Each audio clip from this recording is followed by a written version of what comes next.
नमस्ते दोस्तों। आज हम बात करेंगे कुंडली के सबसे संवेदनशील और गहरे विषय आत्मकारका निकालने के लिए। सबसे पहले कुंडली में उस ग्रह को देखें जो सबसे अधिक डिग्री पर स्थित हो। वही ग्रह आत्मकारका बनता है और जिस भाव और राशि में वो बैठा हो वहीं से आत्मा की पूरी कहानी शुरू होती है। आत्मकारका मून के बारे में, आत्मकारका वो ग्रह होता है जो आत्मा का प्रतिनिधित्व करता है। ये बताता है कि इस जन्म में हमारी आत्मा क्या सीखने आई है। जब चंद्रमा आत्मकारका बनता है तो आत्मा का रास्ता भावनाओं, मन और रिश्तों से होकर गुजरता है। अब जानते हैं आत्मकारका मून कुंडली के 12 भावों में आत्मा को क्या सिखाता है। प्रथम भाव, यहाँ आत्मा स्वयं को समझना सीखती है। व्यक्ति भावनात्मक रूप से संवेदनशील होता है। आत्मा पहचान और आत्मसम्मान पर काम करती है।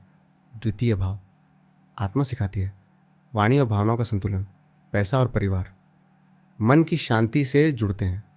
तृतीय भाव, यहाँ आत्मा साहस सीखती है, डर के बावजूद आगे बढ़ना और भावनाओं को शब्दों में बदलना। चतुर्थ भाव, यह आत्मा का सबसे गहरा भाव है, माता, घर और मानसिक शांति। यहीं से आत्मा को सुरक्षा चाहिए। पंचम भाव, आत्मा रचनात्मकता सीखती है, प्रेम, बुद्धि और भावनात्मक अभिव्यक्ति। षष्ठ भाव, यहाँ आत्मा संघर्ष सिखाती है, मन को बीमारियों और शत्रुओं से ऊपर उठाना। सप्तम भाव, आत्मा रिश्तों से सीखती है, दूसरों की भावनाओं को समझना और भावनात्मक निर्भरता से बाहर आना। अष्टम भाव, यहाँ आत्मा गहरे परिवर्तन से गुजरती है, डर, अचानक बदलाव और पुराने कर्मों की सफाई। नवम भाव, आत्मा विश्वास और आस्था सीखती है, गुरु, धर्म और जीवन के अर्थ को समझना।